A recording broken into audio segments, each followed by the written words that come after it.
حي على الفلاح.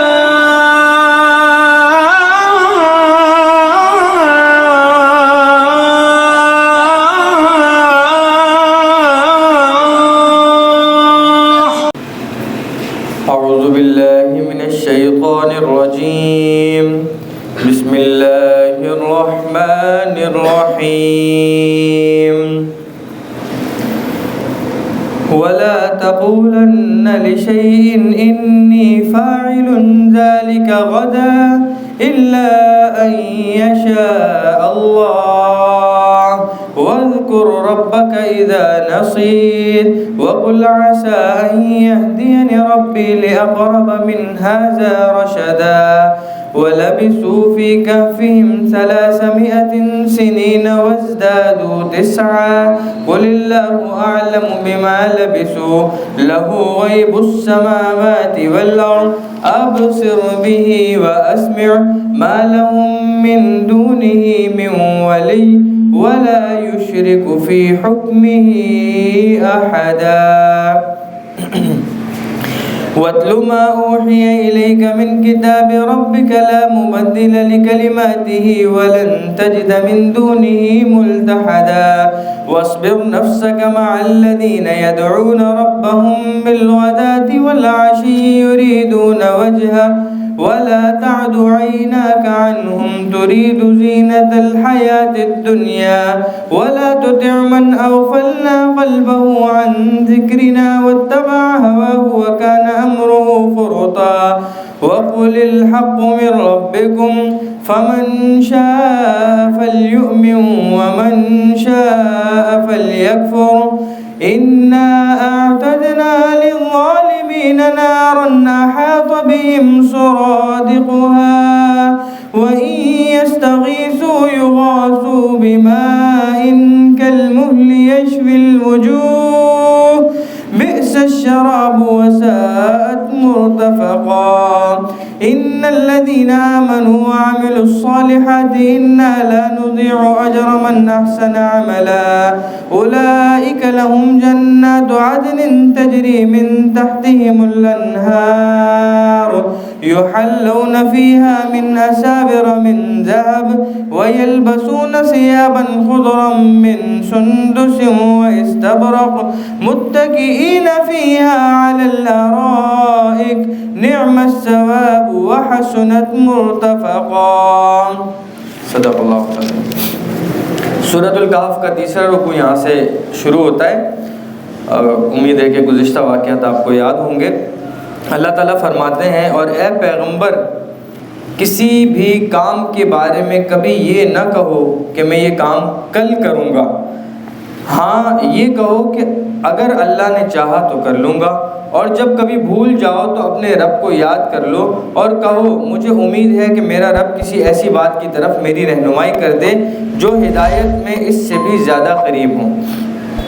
ہوا کیا تھا آپ لوگوں کو یہ یاد ہوگا کہ 3 سوالات جو ہے وہ کفار اس صورت کا جو شان نزول تھا نازل ہونے کی جو وجہ تھی وہ یہ تھی کہ کفار نے کچھ لوگوں کو بھیجا تھا یہودی اور عیسائی عالموں کے پاس کہ جاؤ جا کے ان سے کچھ ایسے مشکل سوالات لے کر آؤ کہ جو محمد صلی اللہ علیہ وسلم سے پوچھیں تاکہ اس کی نبوت کی صداقت کو جانچ سکیں. اب یہاں پہ جب یہ سوال آپ صلی اللہ علیہ وسلم کے پاس آئے باقی کے واقعات تو آپ کو پتہ چل گئے آپ نے پڑھ لیے پچھلے 3 رکوع کے اندر. یہ چوتھے رکوع کے اندر آپ صلی اللہ علیہ وسلم نے ان کو کیا کہا جب آپ صلی اللہ علیہ وسلم سے سوال پوچھے گئے آپ صلی اللہ علیہ وسلم نے کہا میں آپ کو کل بتاؤں گا. لازماً وہی ایک پریکٹس میں تھی نبی کے پریکٹس میں تھی کہ عمومی طور پہ جب کوئی اس طرح کی بات ہوتی تھی تو اس دن یا اگلے دن وہی آ جاتی تھی. تو اللہ کے نبی نے بھی بالکل ایسے ہی جواب دیا. کیا جواب دیا کہ میں کل آپ کو بتاؤں گا. تو اللہ تعالیٰ یہاں پہ تربیت کے نقطہ نظر سے آپ صلی اللہ علیہ وسلم کو بھی یہ بات سکھا رہے ہیں کیا وَلَا تَقُولَنَّ لِشَيْءٍ إِنِّي فَاعِلٌ ذَلِكَ غَدًا. آپ اپنی مرضی سے یہ نہ کہیے کسی بھی کام کے بارے میں یہ نہ کہیے کہ میں یہ کل کر دوں گا. اس کا مطلب کچھ اختیارات اللہ تعالیٰ نے صرف اپنے پاس رکھے ہیں. آگے کیا فرمایا الا ان یشاء اللہ. ہاں آپ یہ کہیں کہ بھائی انشاءاللہ یعنی اگر اللہ نے یہ بات منظور کرنی چاہیے تو میں آپ کو اس کا جواب جلد دے دوں گا. باقی یہ کہہ دیں کہ میں کل آپ کو اس کا جواب بتاؤں گا، کل آپ مجھ سے مل لیں، تو یہ چیز آپ کے اختیار میں، خود آپ صلی اللہ علیہ وآلہ وسلم کے اختیار میں بھی نہیں ہے. آیت کا ترجمہ اور آیت ہمیں یہ بتاتی ہے. آ رہی بات سمجھ میں؟ کیا فرما رہے ہیں؟ وَلَا تَقُولَنَّ لِشَيْءٍ، ریپیٹ کر رہا ہوں تیسری مرتبہ، آپ مت کہیے کسی بھی کام کے، کسی بھی چیز کے بارے میں، انی فاعل ذلک غدا، کہ میں اس کام کو کل کر لوں گا، میں اس کام کو کل کرنے والا ہوں. ٹھیک ہے؟ الا ان یشاء اللہ، سوائے اس کے، ہاں یہ کہیں آپ کہ اگر اللہ نے چاہا تو اس کام کو میں کل سر انجام دے دوں گا، یہ مستقبل میں سر انجام دے دوں گا. وہی آپ صلی اللہ علیہ وسلم کے اختیار میں نہیں تھی، جس وقت اللہ چاہتے تھے اسی وقت. ہوا یہ تھا کہ آپ صلی اللہ علیہ وسلم نے جب یہ کہہ دیا کہ میں کل یہ کام کر دوں گا، تو اس کے بعد تربیت کے نقطہ نظر سے اللہ تعالیٰ نے کچھ عرصے کے لیے وہی بند کر دی تھی. ٹھیک ہے؟ بڑا مشہور واقعہ ہے. اللہ تعالیٰ نے کچھ عرصے کے لیے وہی بند کر دی تھی. اب اس میں مختلف روایات ہیں کہ کچھ مہینوں تک وہی نہیں آئی تھی. اب ایسے میں کیا، میں نے کمٹمنٹ کیا ہوا ہے آپ میں سے کسی سے کہ مجھ سے کل مل لو یار اس مسئلے پہ.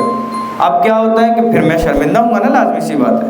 تو یہاں پہ اللہ تعالیٰ نے اسی وجہ سے جب یہ آیات نازل ہوئیں تو یہ بات فرمائی کہ یہ آپ کے اختیار کے اندر یہ نہیں ہے چیز. آپ جو ہے وہ آپ کا جو کام ہے آپ اتنا ہی اس کو سر انجام دیں اور ساتھ ساتھ اپنے الفاظوں کو تبدیل کریں. بات سمجھ میں آ رہی ہے؟ اب آپ سوچیں کہ آپ صلی اللہ علیہ وسلم نے ان لوگوں کو کہہ دیا اچھا ہاں ٹھیک ہے آپ کل آ کے پوچھ لیجئے گا، اور اس کے بعد کئی روز، کئی ہفتوں یا کئی مہینوں تک وہ وہی نہ آئی ہو، تو ایک ٹینشن والی بات تو ہوئی ہوگی نا تھوڑی سی. ٹھیک ہے نا؟ آگے فرماتے ہیں مجھے امید ہے کہ میرا رب کسی ایسی بات کی طرف میری رہنمائی کر دے جو ہدایت میں اس سے بھی زیادہ قریب ہو. کیا مطلب ہے اس بات کا؟ اس بات کا مطلب یہ ہے کہ بھئی ایک غار والی چیزوں کے لیے تو آپ آ گئے ہو، نبی کو پرکھنے کے لیے، نبوت کو پرکھنے کے لیے ایسے سوالات لے کے، لیکن اس کے علاوہ بھی تو اللہ تعالیٰ نے نبی کو بہت واضح دلیلیں، بہت واضح آیتیں، بہت واضح قرآنی احکامات دیے ہوئے ہیں. بہت ایسی چیزیں ہیں قرآن کے اندر، بہت ایسی چیزیں تھیں نبی کی اپنی زندگی کے اندر کہ جو عقل والوں کے لیے نشانیاں تھیں. آ رہی بات سمجھ میں؟ آگے کہتے ہیں اور وہ اصحاب کہف اپنے غار میں 300 اور مزید 9 سال سوتے رہے. 300 اور مزید 9 سال سوتے رہے. پچھلے 3 رکوع گزرے، چوتھے رکوع کے اندر ایگزیکٹ فیگر آ رہا ہے، لیکن اس ایگزیکٹ فیگر کے بعد بھی اللہ تعالیٰ وہی اسٹیٹمنٹ دیتے ہیں. کیا؟ اگر کوئی اس میں بحث کرے تو کہہ دو کہ اللہ ہی بہتر جانتا ہے کہ وہ کتنی مدت سوئے. یعنی یہ بات کوئی ڈسکشن کرنے کے قابل نہیں ہے بھائی، کتنے بھی افراد تھے اس سے فرق نہیں پڑتا. انسیڈنٹ یہاں سمجھنے کا یہ تھا کہ ہاں بھائی ایسا ایونٹ ہوا کہ اتنی مدت تک سونے کے بعد کوئی قوم کے کچھ لوگ جو ہے وہ اٹھ کے آ گئے. ارے بات سن میں کہتے ہیں آسمانوں اور زمین کے سارے بھید اسی کے علم کے اندر ہیں، یعنی اس بحث میں پڑھنے کی ضرورت نہیں ہے. وہ کتنا دیکھنے والا ہے اور کتنا سننے والا ہے، اس کے سوا ان کا کوئی رکھوالا نہیں ہے، اور وہ اپنی حکومت میں کسی کو شریک نہیں کرتا. آگے فرماتے ہیں اور اے پیغمبر تم پر تمہارے پروردگار کی طرف سے وحی کے ذریعے جو کتاب بھیجی گئی ہے اسے پڑھ کر سناؤ. ٹھیک ہے؟ کس کتاب کی بات ہو رہی ہے؟ قرآن شریف کی. اسے پڑھ کر سنا دو، کوئی نہیں ہے جو اس کی باتوں کو بدل سکے، اور اسے چھوڑ کر تمہیں ہرگز کوئی پناہ کی جگہ نہ مل سکے گی. یعنی ان دی اینڈ جس طرح اصحاب کہف کو جب وہ باہر واپس سو کے اٹھے تو ان کا مقصد حاصل ہو گیا تھا، یعنی ساری کی ساری امت جو ہے وہ اس وقت کے صحیح مذہب پر جا چکی تھی. اسی طریقے سے قرآن مجید کے علاوہ کہیں کسی کو پناہ نہیں ملے گی. ان دی اینڈ آخر میں اس کے اوپر آنا پڑے گا، اس کے اوپر عمل کرنا پڑے گا. ٹھیک ہے؟ آگے کہتے ہیں اور اپنے آپ کو استقامت سے ان لوگوں کے ساتھ ساتھ رکھو جو صبح شام اپنے رب کو اس لیے پکارتے ہیں کہ وہ اس کی خوشنودی حاصل کر سکیں. ایسے لوگوں کے ساتھ اٹھنے بیٹھنے کی تلقین کی گئی ہے جن کی صبح شام جو ہے وہ تسبیحات چلتی رہتی ہیں، کس لیے؟ رب کی خوشنودی حاصل کرنے کے لیے. کہتے ہیں اور تمہاری آنکھیں دنیاوی زندگی کی خوبصورتی کی تلاش میں ایسے لوگوں سے ہٹنے نہ پائیں، اور کسی ایسے شخص کا کہاں نہ مانو جس کے دل کو ہم نے اپنی یاد سے غافل کر رہا ہے. اچھا اس کے پیچھے بھی ایک سٹوری ہے. کافر جو سردار کافر تھے، متکبر تھے، تکبر کرنے والے تھے. میں نے آپ کو ایک بات بتائی تھی کہ مذہب کا علم ہمیشہ غریب لوگ سب سے پہلے لیتے ہیں، مذہب کو سب سے پہلے غریب لوگ ایکسیپٹ کرتے ہیں. موسیٰ علیہ السلام کے اوپر ایمان لانے والے سب سے پہلے جو ہے نا بنی اسرائیل کے لوگ تھے، جو غلام تھے فرعون کی قوم جن کو قبطی کہا جاتا تھا ان کے. اسی طرح عیسیٰ علیہ السلام کے جو حواری تھے وہ بھی کمزور. اسی طرح آپ صلی اللہ علیہ وسلم کے اوپر سب سے پہلے ایمان لانے والے کون لوگ تھے؟ حضرت زید بن حارث جو ایک وقت کے غلام تھے، ٹھیک ہے نا. عمار اور یاسر، بی بی سمیہ، حضرت بلال حبشی، اس طرح کے لوگ بڑے بھی تھے، لیکن زیادہ تعداد میں کون لوگ آتے ہیں جو چھوٹے ہوتے ہیں اسٹیٹس کے حساب سے. اب ہوا کیا کہ کافروں کو جب تلقین کرنے آپ صلی اللہ علیہ وسلم جاتے تھے، سرداروں کو تلقین کرنے جاتے تھے، تو بعض دفعہ وہ کچھ شرائط رکھتے تھے کہ بھائی آپ جو ہے نا وہ ہمارے مطلب کی بات کریں، پھر ہم آپ سننے آئیں گے، اب یہ والی بات نہ کریں. یا پھر اچھا جب ہم آئیں گے نا تو اس مجلس میں یہ فلانے غریب جو ہمارے غلام ہیں مکہ والے سرداروں کے، یہ نہیں بیٹھے ہوں گے. ہری بات سمجھ میں. اب اللہ تعالیٰ یہاں پہ آپ صلی اللہ علیہ وسلم کے لیے یہ بات کہہ رہے ہیں. کیا کہہ رہے ہیں؟ اور تمہاری آنکھیں، یعنی ایک تو پیچھے والی آیت گزری کہ ایسے لوگوں کے ساتھ اٹھے بیٹھے ہیں جو اللہ کی خوشنودی حاصل کرنے کے لیے صبح شام ذکر و اذکار کرتے ہیں. وہ کون لوگ ہیں؟ وہ غریب بھی ہو سکتے ہیں.